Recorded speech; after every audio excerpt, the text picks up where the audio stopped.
Everyone, मेरा नाम है आशा और आप सभी का स्वागत है the twin bros YouTube channel में।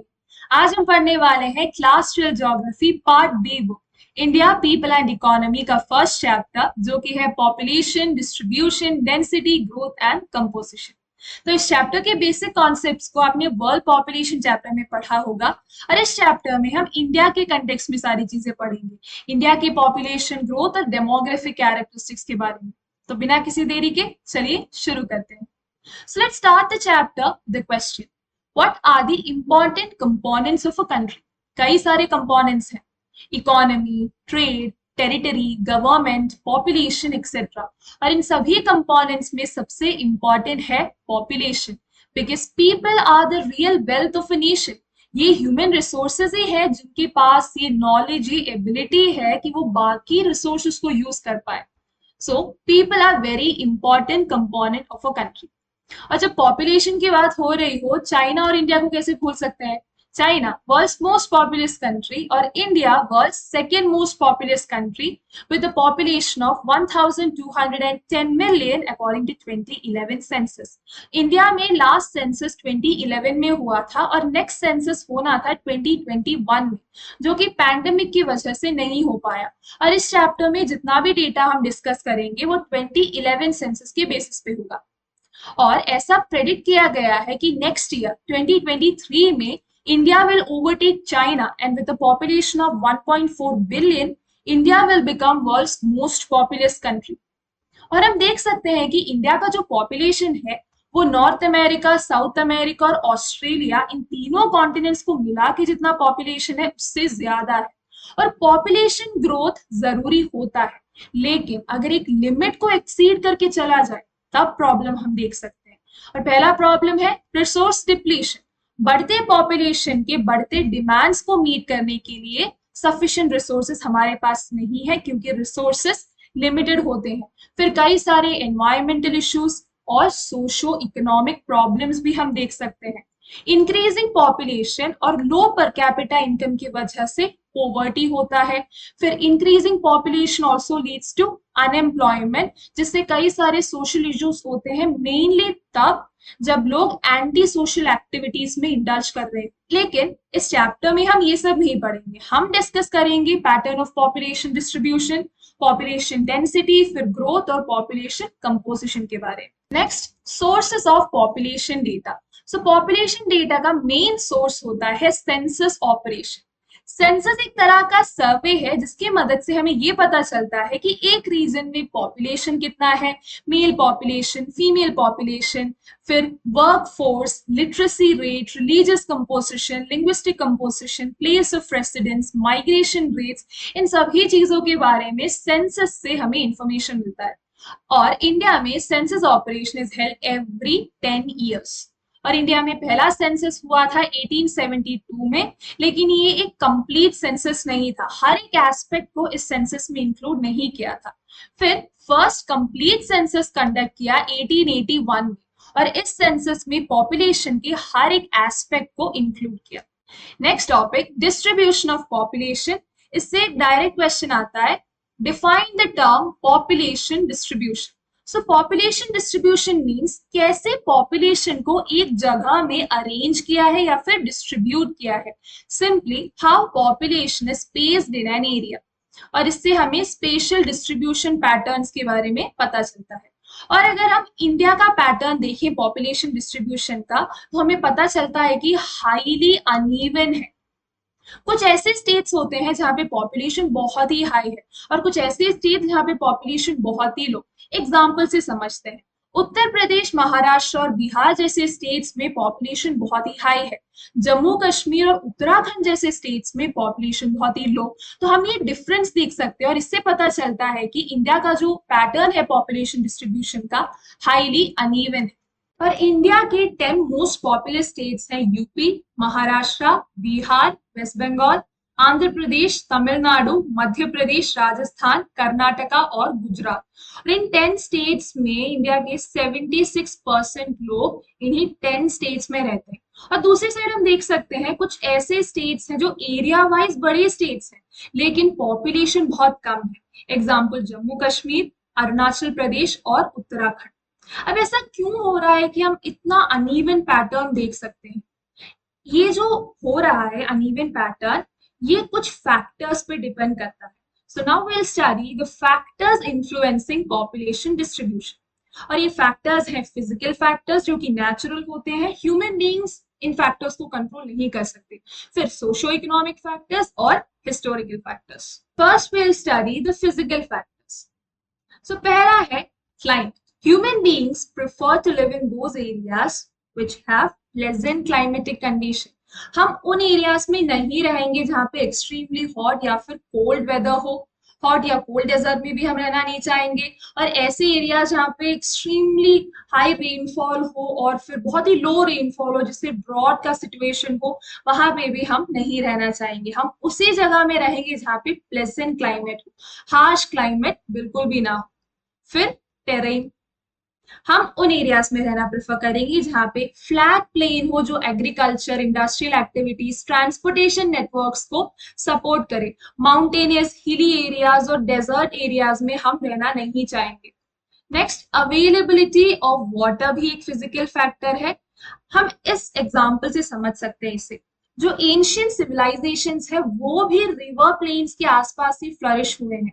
एग्जाम्पल, जो इजिप्शियन सिविलाइजेशन है नाइल रिवर के पास, Mesopotamian civilisation near Tigris Euphrates river, Indus valley civilisation near Indus river, Ganga valley civilisation near river Ganga. तो हम देख सकते हैं पानी एक बहुत ही इंपॉर्टेंट फैक्टर है और ह्यूमन बीइंग्स उन एरियाज में रहना प्रेफर करेंगे जहां पे कंटिन्यूअस अवेलेबिलिटी हो पानी का, वो भी क्लीन ड्रिंकिंग वाटर। और हमें पता है water is an important factor for our survival. और यही फैक्टर्स हैं जो फिजिकल फैक्टर्स है जो पॉपुलेशन को इन्फ्लुएंस करते हैं। कुछ एग्जांपल्स देख लेते हैं। इंडिया में North Indian plains, delta region और कोस्टल प्लेन्स में पॉपुलेशन हाई है कंपेयर टू हिमालयन एरियाज और नॉर्थ ईस्टर्न और वेस्टर्न स्टेट्स। फिर कुछ और फैक्टर्स है जिनकी वजह से हम कुछ स्टेट्स में पॉपुलेशन ग्रोथ देख सकते हैं। एग्जाम्पल, डेवलपमेंट ऑफ इरिगेशन इन राजस्थान। जो इरिगेशन डेवलप हुआ राजस्थान में, इस वजह से हम देख सकते हैं कि राजस्थान में पॉपुलेशन इंक्रीज हुआ। फिर झारखंड में availability of minerals and energy resources. So इस फैक्टर की वजह से यहाँ पे इंडस्ट्रियल एस्टैब्लिशमेंट्स हमें देखने को मिला। इंडस्ट्रियलाइजेशन की वजह से लोगों को सेमी स्किल्ड और स्किल्ड वर्कर्स जो होते हैं उन्हें काम मिलना स्टार्ट हुआ और इस वजह से लोग यहाँ पे माइग्रेट हुए, जिससे कि हम अर्बनाइजेशन का एक पैटर्न भी देख सकते हैं। तो इस वजह से झारखंड में पॉपुलेशन ग्रोथ देखने को मिला। फिर जो पेनिनसुलर स्टेट्स हैं, यहाँ पे ट्रांसपोर्टेशन नेटवर्क डेवलप होने की वजह से पॉपुलेशन इंक्रीज देखने को मिला। पेनिनसुलर स्टेट्स जो सदर्न इंडियन स्टेट्स होते हैं, वहां पे डेवलपमेंट ऑफ ट्रांसपोर्टेशन की वजह से हम पॉपुलेशन जो ग्रोथ है एक मॉडरेट से हाई जो एक ग्रोथ हमें देखने को मिला। Next, socio economic and historical factors. So पहला है इवोल्यूशन ऑफ सेटल्ड एग्रीकल्चर। हमें पता है कैसे ह्यूमन सोसाइटी ने इवॉल्व किया। पहले we were hunters and gatherers, then we started settled agriculture and domestication of animal. और जैसे सेटल्ड एग्रीकल्चर हमने प्रैक्टिस किया, फिर एग्रीकल्चर की डेवलपमेंट के बाद ह्यूमन बींग्स एक ही जगह में सेटल होने लगे, परमानेंटली सेटल होने लगे। और फिर pattern of human settlement develop हुआ। फिर हमने देखा कैसे ट्रांसपोर्टेशन नेटवर्क डेवलप हुआ। फिर दो इंपॉर्टेंट फैक्टर्स, इंडस्ट्रियलाइजेशन, जब इंडस्ट्रीज बढ़ने लगे, और प्रोसेस ऑफ अर्बनाइजेशन, जब रूरल एरियाज से लोग अर्बन एरियाज में माइग्रेट करने लगे। तो इन सभी फैक्टर्स ने सोशियो इकोनॉमिक कंडीशंस को इन्फ्लुएंस किया। फिर हम देख सकते हैं पहले के टाइम से रिवर एरियाज और कोस्टल एरियाज के आसपास लार्ज पॉपुलेशन हम देख सकते हैं, क्योंकि ये एरिया फर्टाइल एरिया होता है, यहाँ पे एग्रीकल्चर और ट्रांसपोर्टेशन नेटवर्क्स पॉसिबल है, तो यहाँ पे हम हाई पॉपुलेशन देख सकते हैं। और आज के टाइम पे इन एरियाज में कुछ इश्यूज है, जैसे कि लैंड डिग्रेडेशन, वाटर और एयर पोल्यूशन। और इन प्रॉब्लम्स के बावजूद आज भी हम इस एरिया में और इन एरियाज में पॉपुलेशन कॉन्सेंट्रेशन, हेवी कॉन्सेंट्रेशन हम देख सकते हैं। And this is because of few factors. पहला फैक्टर है early history of human settlement. पहले के टाइम से इन एरियाज में लोग रहते हैं, तो इसलिए आज भी हम देख सकते हैं कि पॉपुलेशन बहुत हाई है। और डेवलपमेंट ऑफ ट्रांसपोर्ट नेटवर्क्स भी एक इंपॉर्टेंट फैक्टर है। अब इंडिया में जितनी भी मेगा सिटीज और मेट्रोपॉलिटन सिटी है, दिल्ली, मुंबई, कोलकाता, बेंगलुरु, पुणे जैसे, वहां पे भी हम हाई कॉन्सेंट्रेशन देख सकते हैं पॉपुलेशन का, because of industrial development, industrialisation और अर्बनाइजेशन, जिसकी वजह से ज्यादा लोग रूरल एरियाज से अर्बन एरियाज में माइग्रेट हो रहे हैं। Next topic, density of population. So population density means number of persons per unit area, या फिर ratio of total number of people to size of land. और इसका इक्वेशन होता है total population divided by total area. इसे एक example से समझ लेते हैं। एक जगह का टोटल पॉपुलेशन है 1000 और टोटल एरिया है 100 स्क्वायर किलोमीटर। अब हमें डेंसिटी फाइंड आउट करना है, तब हम देखेंगे 1000 डिवाइडेड बाय 100 और आंसर आता है 10। सो इस एरिया का डेंसिटी हुआ 10% पर स्क्वायर किलोमीटर, और डेंसिटी को हम मेजर करते हैं पर्सन्स पर स्क्वायर किलोमीटर में, और इससे हमें ये पता चलता है कि पर स्क्वायर किलोमीटर एरिया में कितने लोग रह रहे हैं। अब डेंसिटी ऑफ पॉपुलेशन इंपॉर्टेंट क्यों है? हमें पता है कि लैंड की जो कैपेसिटी है लिमिटेड है, इस वजह से हम डेंसिटी यूज करते हैं ह्यूमन लैंड रिलेशन समझने के लिए, and for better understanding of spatial distribution of population in relation to land. और इंडिया का डेंसिटी है 382 persons per square kilometre. Next, spatial variation देख लेते हैं। सो इंडिया में जो पॉपुलेशन डेंसिटी है, हाई गया है 11,297 पर्सन्स दिल्ली में, और बहुत ही लो भी गया है सिर्फ 17 persons per square kilometre Arunachal Pradesh में। तो यहाँ पे भी हम एक अनइवन पैटर्न देख सकते हैं। दिल्ली जैसे एक यूनियन टेरिटरी में पॉपुलेशन डेंसिटी 11,000 है और अरुणाचल प्रदेश में सिर्फ 70। और इंडिया में हाई डेंसिटी वाले स्टेट्स हैं बिहार, वेस्ट बंगाल, उत्तर प्रदेश, केरला और तमिलनाडु। और पेनिनसुलर इंडिया में हाई डेंसिटी केरला और तमिलनाडु में। फिर आसाम, गुजरात, आंध्र प्रदेश, हरियाणा, झारखंड, उड़ीसा जैसे स्टेट्स में मॉडरेट डेंसिटी है।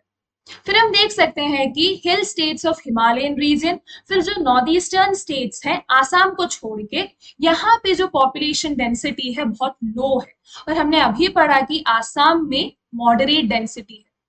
अब यूनियन टेरिटरीज की बात करते हैं। यूनियन टेरिटरीज में पॉपुलेशन डेंसिटी हाई रहता है, लेकिन अंडमान निकोबार आइलैंड्स में पॉपुलेशन डेंसिटी लो है। तो सभी यूनियन टेरिटरीज में पॉपुलेशन डेंसिटी हाई है, अंडमान निकोबार को छोड़ के। हमने पढ़ा कि डेंसिटी ऑफ पॉपुलेशन की मदद से हम ह्यूमन लैंड रिलेशनशिप को अच्छे से समझ सकते हैं, और पॉपुलेशन डेंसिटी में फिजियोलॉजिकल डेंसिटी और एग्रीकल्चर डेंसिटी भी आता है, जिसके मदद से हम ह्यूमन बीइंग्स और जो कल्टिवेबल लैंड है उसके बीच का रिलेशन समझ सकते हैं।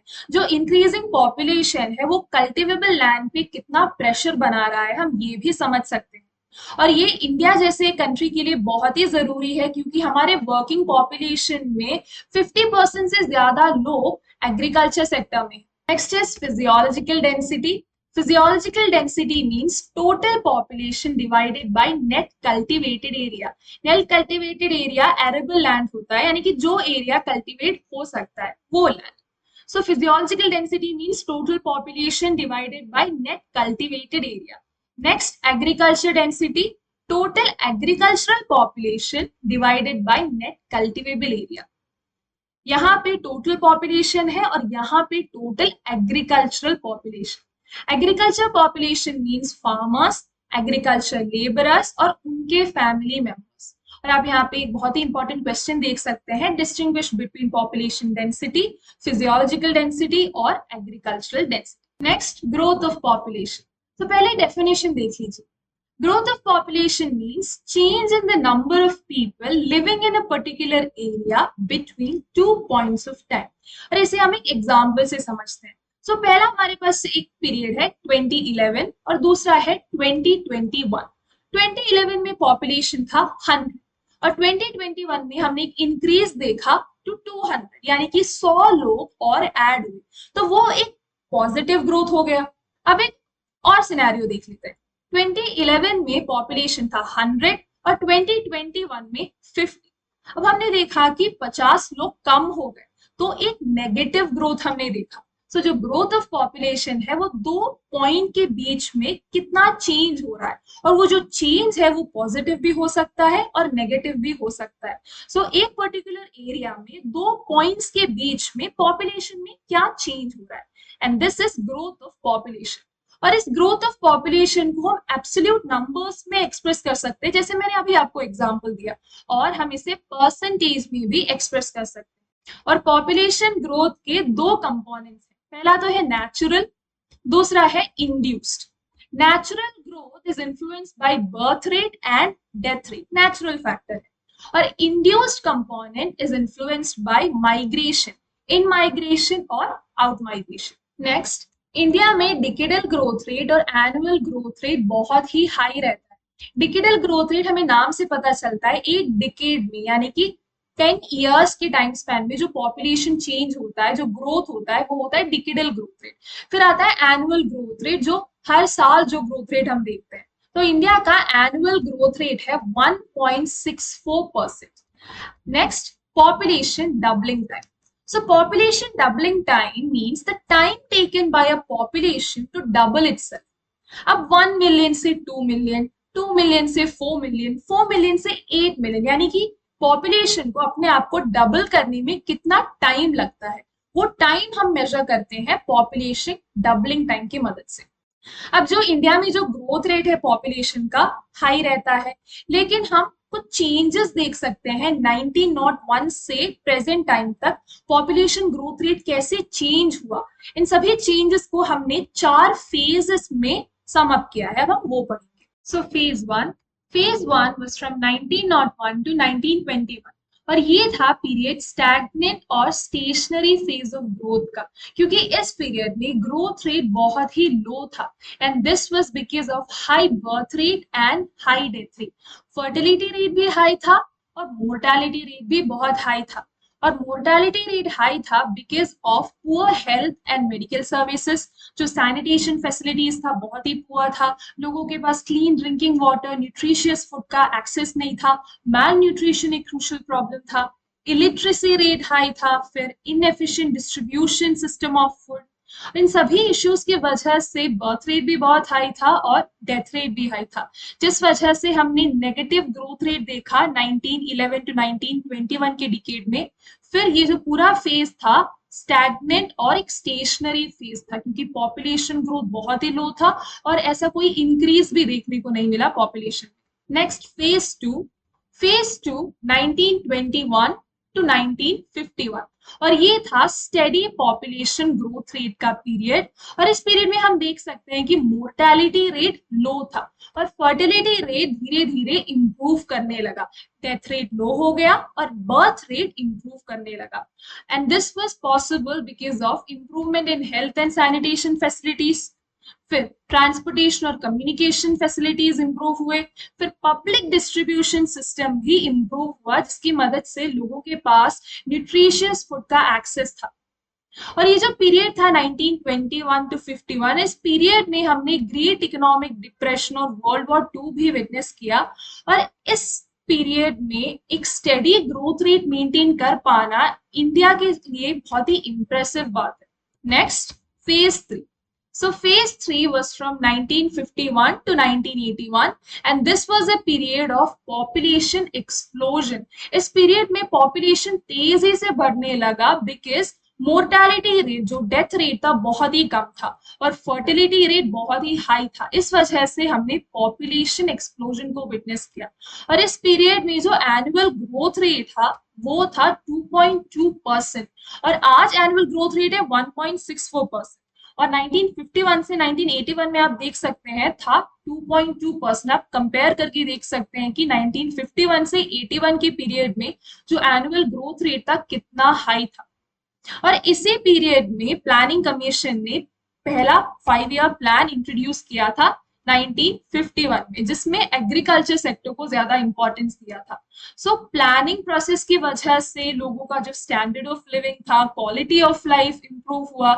फिर इस पीरियड में हम देख सकते हैं कि इंटरनेशनल माइग्रेशन ने भी कंट्रीब्यूट किया। जो हमारी नेबरिंग कंट्रीज है, पाकिस्तान, नेपाल, बांग्लादेश, श्रीलंका, यहाँ से भी माइग्रेंट्स आके इंडिया में सेटल होने लगे। सो इंटरनेशनल माइग्रेशन की वजह से भी पॉपुलेशन ग्रोथ इंप्रूव हुआ। Next phase 4, post 1981 till present.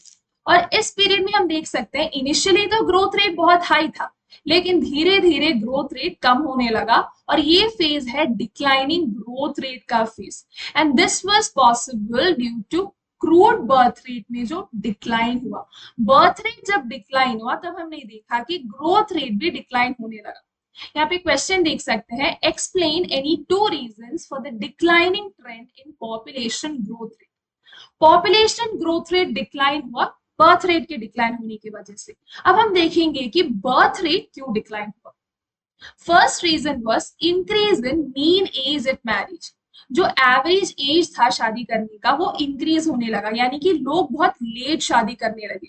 फिर जो लोगों का क्वालिटी ऑफ लाइफ और स्टैंडर्ड ऑफ लिविंग इंप्रूव होने लगा, लिटरेसी रेट इंप्रूव हुआ, और विमेन्स हेल्थ जो एक क्रूशियल इश्यू है उसे इंपॉर्टेंस दिया जाने लगा, और फैमिली प्लानिंग मेजर्स भी इंट्रोड्यूस हुए। और इन सभी रीजंस की वजह से बर्थ रेट कम होने लगा, जिस वजह से ग्रोथ रेट कम होने लगा। Next topic, regional variation in population growth. तो हम ये देखेंगे कि पॉपुलेशन ग्रोथ रेट कैसे वेरी करता है। सो कुछ सदर्न स्टेट्स हैं और यूनियन टेरिटरीज जहां पे पॉपुलेशन ग्रोथ रेट बहुत ही लो रहता है, जैसे कि केरला, कर्नाटका, तमिलनाडु, आंध्र प्रदेश, उड़ीसा, पुडुचेरी और गोवा। यहाँ पे लो ग्रोथ रेट है, जो कि कभी 20% से ज्यादा गया ही नहीं। और केरला पूरे इंडिया में इकलौता स्टेट है जहां पे बहुत ही लो ग्रोथ रेट है, सिर्फ 9.4%। और फिर हम नॉर्दर्न साइड में देख सकते हैं वो स्टेट जहां पे बहुत ही हाई पॉपुलेशन ग्रोथ रेट है, और ये सभी स्टेट साथ में मिलकर एक बेल्ट फॉर्म करते हैं, west to east, north west, north, north central जो बेल्ट है, वहां पे population growth rate southern state से बहुत ज्यादा है। और इस बेल्ट में गुजरात, महाराष्ट्र, राजस्थान, पंजाब, हरियाणा, यूपी, उत्तराखंड, मध्य प्रदेश, सिक्किम, आसाम, वेस्ट बंगाल, बिहार, छत्तीसगढ़, झारखंड, ये स्टेट्स आते हैं। और इन स्टेट्स में पॉपुलेशन ग्रोथ रेट 20 to 25% रहता है, जो पूरे कंट्री में सबसे high. Next will study about the adolescent population of India. और इंडिया के पॉपुलेशन ग्रोथ में सबसे इंपॉर्टेंट पार्ट है growth of adolescence. Adolescent population जो टीनेज पॉपुलेशन होता है 10 to 19 ईयर्स के बीच में, और इंडिया की टोटल पॉपुलेशन में एडोलेसेंस 20.9% है, और जिसमें 52.7% मेल एडोलेसेंस है, 47.3% है फीमेल एडोलेसेंस। एडोलेसेंट पॉपुलेशन, ये जो टीनेज पॉपुलेशन है, यूथफुल एंथुसियास्टिक पॉपुलेशन है और बहुत ही हाई पोटेंशियल है, लेकिन सेम टाइम पे ये एक वल्नरेबल पॉपुलेशन भी है। अगर सही गाइडेंस अगर इन्हें ना प्रोवाइड किया जाए तो ये अपना पोटेंशियल फुली रियलाइज नहीं कर पाएंगे। और एडोलेसेंट पॉपुलेशन की वजह से कई सारे चैलेंजेस भी सोसाइटी को फेस करना पड़ता है। अब हम पढ़ेंगे कि क्यों एडोलेसेंस एक वल्नरेबल पॉपुलेशन। पहला चैलेंज है लोअर एज एट मैरिज, जो चाइल्ड मैरिज का इशू है। फिर इलिटरेसी रेट, और उसमें मेनली फीमेल इलिटरेसी रेट। फिर स्कूल ड्रॉप आउट, क्लास 10 और क्लास 12 के बाद बच्चे एजुकेशन कंटिन्यू नहीं कर पा रहे हैं, बच्चे हायर एजुकेशन के लिए नहीं जा पा रहे हैं, जो स्कूल ड्रॉप आउट रेट है बढ़ता जा रहा है। फिर मैल न्यूट्रिशन जो है, लो इनटेक ऑफ न्यूट्रिएंट्स। फिर जो चाइल्ड मैरिज से ही रिलेटेड जो मैटरनल मोर्टेलिटी रेट हम टीनेजर्स में देख रहे हैं, जो एडोलेसेंट मदर्स, जो टीनेज मदर्स हैं, वो जो प्रॉब्लम्स फेस कर रहे हैं। फिर cases of HIV and AIDS. फिर बहुत ही इंपॉर्टेंट फिजिकल और मेंटल डिसेबिलिटी और रिटार्डेडनेस। फिर बहुत ही क्रूशियल चैलेंज है ये ड्रग अब्यूज और अल्कोहलिज्म। फिर जुवेनाइल डेलिंक्वेंसी। जुवेनाइल मीन्स जो बिलो 18 ईयर्स ऑफ एज जो बच्चे होते हैं, वो जो क्राइम कमिट करते हैं, लॉ ब्रेक करते हैं, तो उसे हम जुवेनाइल डेलिंक्वेंसी बोलते हैं। फिर कमिटेंस ऑफ क्राइम्स। ये कुछ चैलेंजेस है फॉर द सोसाइटी। और इन सभी चैलेंजेस को टैकल करने के लिए गवर्नमेंट ऑफ इंडिया ने कुछ इनिशिएटिव्स, कुछ पॉलिसीज फॉर्मुलेट किए हैं, जिसमें सबसे इंपॉर्टेंट है national youth policy of 2014। National youth policy फरवरी 2014 में लाया गया था और नेशनल यूथ पॉलिसी में जो एडोलेसेंस के ओवरऑल डेवलपमेंट में फोकस किया है। इसमें कई सारे एस्पेक्ट्स आते हैं, सोशल वैल्यूज इनकलकेट करना, हेल्थ और हेल्थी लाइफस्टाइल्स, स्पोर्ट्स, लिटरेचर, उसके बाद जो skill enhancement, ability enhancement, entrepreneurship, employment skills इंपार्ट करना, ये सारी चीजें नेशनल यूथ पॉलिसी में इंक्लूडेड है।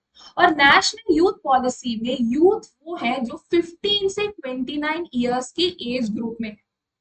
फिर दूसरा एक पॉलिसी है national policy for skill development and entrepreneurship, ये 2015 में लॉन्च किया था। इसमें भी मेन एम था स्किल डेवलपमेंट और एम्प्लॉयमेंट स्किल्स इंपार्ट करना, फिर एंटरप्रेन्योरियल स्किल्स। अब हमने देखा कि जो ग्रोथ रेट ऑफ पॉपुलेशन है कैसे वेरी करता है और कई सारे प्रॉब्लम्स है जो इंक्रीजिंग पॉपुलेशन ग्रोथ से एसोसिएटेड है, और इन सभी प्रॉब्लम्स को और अच्छे से समझने के लिए हमें पॉपुलेशन कंपोजिशन के बारे में समझना होगा।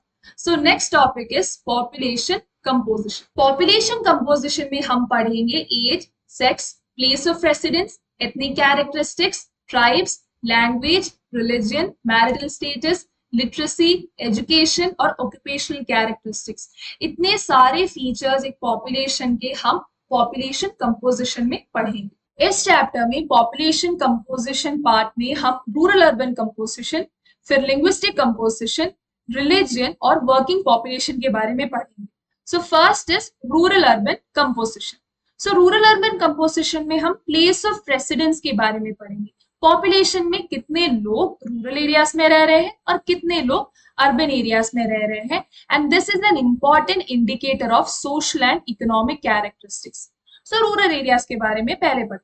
रूरल एरियाज में 68.8% पॉपुलेशन रहता है, लेकिन रूरल एरियाज में जो डिस्ट्रीब्यूशन है पॉपुलेशन का वो यूनिफॉर्म बिल्कुल भी नहीं है। यहाँ पे भी एक अनइवन पैटर्न है।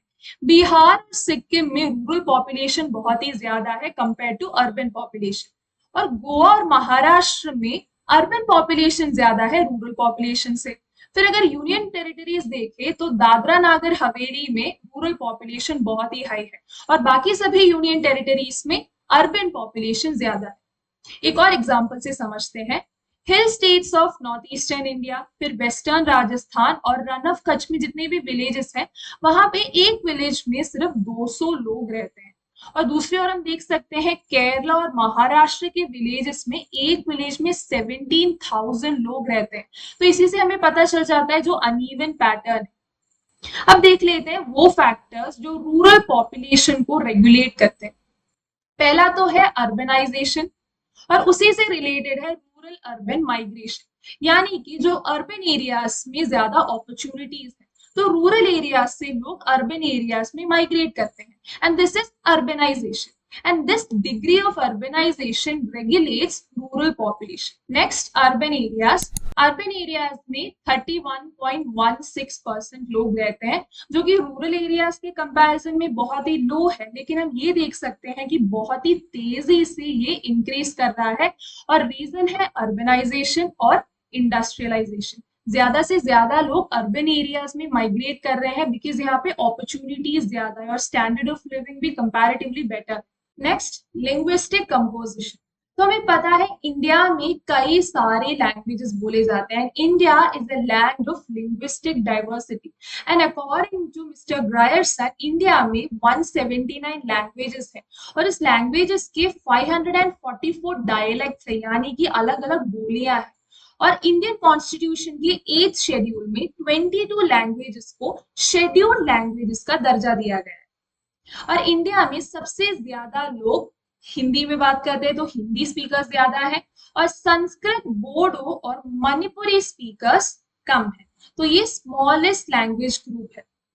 और इंडिया में भले ही कई सारे लैंग्वेजेस बोले जाते हो, लेकिन लैंग्वेजेस में कोई रिजिड डिविजन नहीं है।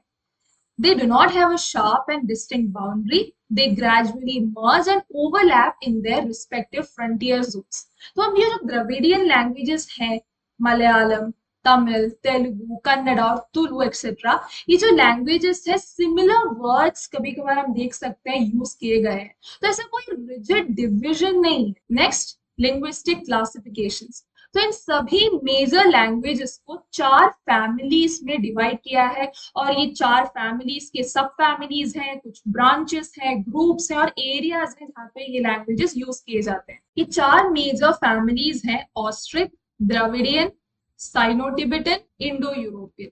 ऑस्ट्रिक का सब फैमिली है Austro Asiatic, Austronesian. Dravidian group का कोई सब फैमिली नहीं है। फिर साइनो टिबेटन में सब फैमिली है टिबेटो म्यांमारी एंड सयामीज चाइनीज। और इंडो यूरोपियन ग्रुप का सब फैमिली है इंडो आर्यन। और आप ये पूरा बॉक्स एक बार अच्छे से देख लेना। Next topic, religious composition. तो हमने पढ़ा कि इंडिया में लिंग्विस्टिक डाइवर्सिटी है, वैसे ही इंडिया में रिलीजियस डाइवर्सिटी भी है।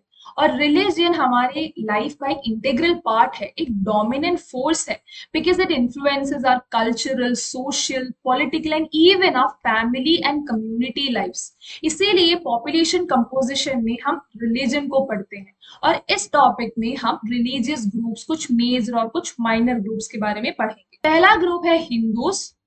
79.8% यानी कि क्लोज टू 80% पॉपुलेशन हिंदूज है, जो कि एक मेजॉरिटी ग्रुप है। और कुछ ऐसे एरियाज हैं इंडिया में जहाँ पे हिंदूज माइनॉरिटी में है, जैसे Indo Bangladesh border, Indo Pakistan border, Jammu Kashmir, hill states of north east India और कुछ पार्ट डेक्कन प्लेटू और गंगा प्लेन के, जहाँ पे हिंदूज माइनॉरिटी में है। Second group Muslims, 14.2% of population. और मुस्लिम्स लार्जेस्ट रिलीजियस माइनॉरिटी है, ये पॉइंट आप 1 मार्क के लिए याद रखना। और मुस्लिम कम्युनिटी को मेजॉरिटी में देख सकते हैं जम्मू कश्मीर, वेस्ट बंगाल, केरला, यूपी, दिल्ली, लक्षद्वीप और मेनली कश्मीर वैली और Lakshadweep. Next, Christian population. So Christian population mainly rural areas में कॉन्सेंट्रेटेड है, और मेनली ये हम गोवा, केरला, मेघालय, मिजोरम, नागालैंड, छोटा नागपुर एरिया और मणिपुर में देख सकते हैं जहां पे क्रिश्चियन पॉपुलेशन ज्यादा है। नेक्स्ट, सिख्स, जो कि पंजाब, हरियाणा और दिल्ली में ज्यादा है। फिर Jains and Buddhist, smallest religious group है इंडिया का। यहाँ में जैन जो कम्युनिटी है वो मेनली अर्बन एरियाज में है, राजस्थान, गुजरात और महाराष्ट्र के। फिर जो बुद्धिस्ट कम्युनिटी है वो सबसे ज्यादा महाराष्ट्र में, 80% ऑफ इंडियन बुद्धिस्ट महाराष्ट्र में रहते हैं। फिर सिक्किम, अरुणाचल प्रदेश, जम्मू कश्मीर, त्रिपुरा और हिमाचल प्रदेश भी इंपॉर्टेंट स्टेट्स हैं। Next topic, composition of working population. तो इंडिया में इकोनॉमिक स्टेटस की बेसिस पे वर्किंग पॉपुलेशन को 3 ग्रुप्स में डिवाइड किया है, मेन वर्कर्स, मार्जिनल वर्कर्स और नॉन वर्कर्स। मेन वर्कर्स वो लोग होते हैं जो एक साल में एटलीस्ट 183 डेज यानी कि एटलीस्ट 6 महीने काम करते हैं, वो लोग होते हैं मेन वर्कर्स। मार्जिनल वर्कर्स वो लोग होते हैं जो एक साल में 6 महीने से कम काम करते हैं, यानी कि लेस देन 183 डेज और लेस देन 6 मंथ्स जो लोग एक साल में काम करते हैं वो है मार्जिनल वर्कर्स। और मेन वर्कर्स और मार्जिनल वर्कर्स साथ में मिलकर 40%, क्लोज टू 40% जो पॉपुलेशन है वो मेन और मार्जिनल वर्कर्स है। फिर जो 60% ऑफ पॉपुलेशन नॉन वर्कर्स है। नॉन वर्कर्स में आते हैं अनएम्प्लॉयड, अंडर एम्प्लॉयड लोग और फिर डिपेंडेंट पॉपुलेशन, बच्चे और बूढ़े लोग जो अपनी नीड्स और रिक्वायरमेंट्स के लिए वर्किंग पॉपुलेशन यानी कि मेन और मार्जिनल वर्कर्स पे डिपेंडेंट है। Hello everyone, my name is Guru Tehenguriya, co-founder of the Twin Bros YouTube channel and he is my twin brother Dev. Just because of a constant love and support जो हमारा dream था कि हम आपको best quality का education provide कर पाएं, अब वो धीरे धीरे पूरा हो रहा है। आप हमें हमारी इस जर्नी में सपोर्ट करने के लिए ज्वाइन बटन पर क्लिक करके चैनल का मेंबर बन सकते हैं, सुपर थैंक्स का यूज़ कर सकते हैं, फिर यूपीआई के थ्रू भी कंट्रीब्यूट कर सकते हैं। और हाँ, हमें बाकी प्लेटफॉर्म में भी जरूर ज्वाइन करिए और हमेशा याद रखिए कि आप सब बनेंगे topper. Next is work participation rate. So work participation rate से हमें ये पता चलता है कि कितने लोग एक्चुअली काम कर रहे हैं, और वर्क पार्टिसिपेशन रेट को फाइंड आउट करने का इक्वेशन है total working population divided by total population. इससे हमें वर्क पार्टिसिपेशन रेट पता चलता है। इंडिया में हायर वर्क पार्टिसिपेशन रेट और सबसे ज्यादा वर्कर्स हम हिमाचल प्रदेश, सिक्किम, छत्तीसगढ़, आंध्र प्रदेश, कर्नाटका, अरुणाचल प्रदेश, नागालैंड, मणिपुर, मेघालय, फिर यूनियन टेरिटरीज में Dadra Nagar Haveli and Daman and Diu में देख सकते हैं। और इंडिया के केस में हम ये देख सकते हैं कि वर्क पार्टिसिपेशन रेट उन एरियाज में हाई है जहां पे लो लेवल ऑफ इकोनॉमिक डेवलपमेंट है, क्योंकि इन सभी एरियाज में ज्यादा जरूरत मैनुअल वर्कर्स की है। मैनुअल वर्कर्स जो फिजिकल लेबर प्रोवाइड करते हैं और वो सबसिस्टेंस और near subsistence economic activities perform करते हैं जहाँ पे मेन एम सर्वाइवल होता है। कमर्शियल एक्टिविटीज को इतना ज्यादा इंपॉर्टेंस नहीं दिया जाता, इसीलिए जो low level of economic development वाले एरियाज है वहां पे वर्क पार्टिसिपेशन रेट हाई रहता है। Next, occupational composition. So occupational composition से हमें ये पता चलता है कि जो टोटल वर्किंग पॉपुलेशन है उसमें कितने लोग प्राइमरी सेक्टर में हैं, कितने लोग सेकेंडरी सेक्टर में हैं और कितने लोग टेरिशरी सेक्टर में हैं। एक बार डेफिनेशन देख लेते हैं। Occupational composition means engagement of an individual in farming, manufacturing, trade, services और any kind of professional activities. और इंडिया में हम देख सकते हैं 54.6 वर्कर्स प्राइमरी सेक्टर में है, 3.8% सेकेंडरी सेक्टर में और 41.6% सर्विस सेक्टर में। अगर एक जेंडर का एंगल हम लाएंगे तो हम देख सकते हैं कि मेल वर्कर्स जो है हर एक सेक्टर में फीमेल वर्कर्स से ज्यादा है। Next topic, occupational categories. तो हमने देखा कि इकोनॉमिक स्टेटस के बेसिस पे 3 कैटेगरीज है, वैसे ही 4 ऑक्यूपेशनल कैटेगरीज भी है। First cultivators, second agricultural labourers, third house hold industrial workers और फोर्थ अदर वर्कर्स। कल्टिवेटर्स और एग्रीकल्चरल लेबरर्स प्राइमरी सेक्टर में है, house hold industrial workers secondary sector में और अदर वर्कर्स टेरिशरी सेक्टर में। अब हम कुछ ट्रेंड्स देख लेते हैं ऑक्यूपेशनल कंपोजिशन में, कुछ रीसेंट ट्रेंड्स। तो पहला ट्रेंड है फीमेल वर्कर सबसे ज्यादा प्राइमरी सेक्टर में, लेकिन हम देख सकते हैं आज के टाइम पे जो पार्टिसिपेशन है फीमेल वर्कर्स का वो सेकेंडरी और टेरिशरी सेक्टर में भी इंक्रीज हो रहा है। सेकेंड पॉइंट, जो एग्रीकल्चर सेक्टर में जो वर्क पॉपुलेशन है वो धीरे धीरे कम हो रहा है। हम एक सेक्टरल शिफ्ट देख सकते हैं, जो भी फार्म सेक्टर में लोग हैं यानी कि एग्रीकल्चर सेक्टर में, वो लोग अब सेकेंडरी और टेरिशरी सेक्टर में जाके काम कर रहे हैं। तो we can see a shift from farm based occupation to non farm occupations. फिर हम स्पेशल वेरिएशन भी देख सकते हैं वर्क पार्टिसिपेशन रेट में। हिमाचल प्रदेश और नागालैंड में कल्टिवेटर्स ज्यादा है, बिहार, आंध्र प्रदेश, छत्तीसगढ़, उड़ीसा, झारखंड, वेस्ट बंगाल, मध्य प्रदेश जैसे स्टेट्स में एग्रीकल्चरल लेबरर्स ज्यादा है। फिर यूनियन टेरिटरीज दिल्ली, चंडीगढ़, पुडुचेरी में ज्यादा वर्कर्स सर्विस सेक्टर में। और इन एरियाज में हम देख सकते हैं कि फार्मिंग लैंड कम है और इंडस्ट्रियलाइजेशन और अर्बनाइजेशन की वजह से ज्यादा डिमांड होती है वर्कर्स की service sector. Next topic, promoting gender sensitivity through Beti Bachao Beti Padhao social campaign. तो सोसाइटी में हम डिवीजन देख सकते हैं into male, female and transgender, जो कि नेचुरल और बायोलॉजिकल है। प्रॉब्लम ये नहीं है, प्रॉब्लम तब आता है जब ये जो सोसाइटी है कुछ रिजिड रूल्स बनाते हैं, जेंडर नॉर्म्स, सोशल कंस्ट्रक्ट्स, और हर एक जेंडर को कुछ रोल्स असाइन करते हैं। जैसे कि फीमेल मेंबर ऑफ फैमिली से एक्सपेक्ट किया जाता है कि घर के सारे काम करे, हाउस होल्ड चोर्स करे, और वहीं मेल मेंबर्स को एज ए ब्रेड विनर देखा जाता है कि बाहर जाए, काम करे और पैसे कमा के लाए। और ये जो रोल्स हैं, these roles are reinforced by the social institutions. Problem तब होता है जब ये बायोलॉजिकल डिफरेंसेस जो हमने क्रिएट किए हैं उसके वजह से सोशल डिफरेंशिएशन होता है, डिस्क्रिमिनेशन होता है, एक जेंडर को डिस्क्रिमिनेशन फेस करना पड़ता है और अल्टीमेटली हम देखते हैं कि सोशल एक्सक्लूजन होता है। जब हम इतने सारे लोगों को डिस्क्रिमिनेट करते हैं, वो किसी भी कंट्री, वेदर इट्स डेवलपिंग और किसी भी सोसाइटी के लिए सही नहीं है, एक नेगेटिव इम्पैक्ट डालता है और वो सोसाइटी अपने आप को सिविलाइज्ड कहने का हक खो देती है। और डिस्क्रिमिनेशन जो है किसी भी फॉर्म में एक्सेप्टेबल नहीं है, चाहे वो जेंडर डिस्क्रिमिनेशन हो, discrimination on the basis of religion, race, caste, ethnicity, किसी भी फॉर्म में हमें डिस्क्रिमिनेशन को बढ़ावा नहीं देना है। और इसी चीज को यूएनडीपी के HDR रिपोर्ट में भी मेंशन किया है, ह्यूमन डेवलपमेंट रिपोर्ट में, if development is not engendered then it is endangered. Discrimination की वजह से हम कई सारे प्रॉब्लम्स देख सकते हैं, denial of opportunities of education, employment opportunities ना देना, पॉलिटिकल रिप्रेजेंटेशन ना देना, इक्वल वर्क के लिए इक्वल पे ना देना, फिर लो वेज देना किसी काम के लिए, फिर ये अपॉर्चुनिटी ही ना देना कि इंसान एक डिग्निफाइड लाइफ जी सके। और इन प्रॉब्लम्स को अगर एक सोसाइटी एक्नॉलेज नहीं कर रही है, इन डिस्क्रिमिनेशंस को रिमूव नहीं कर पा रही, तो उस सोसाइटी को हम एक सिविलाइज सोसाइटी कंसिडर नहीं कर सकते।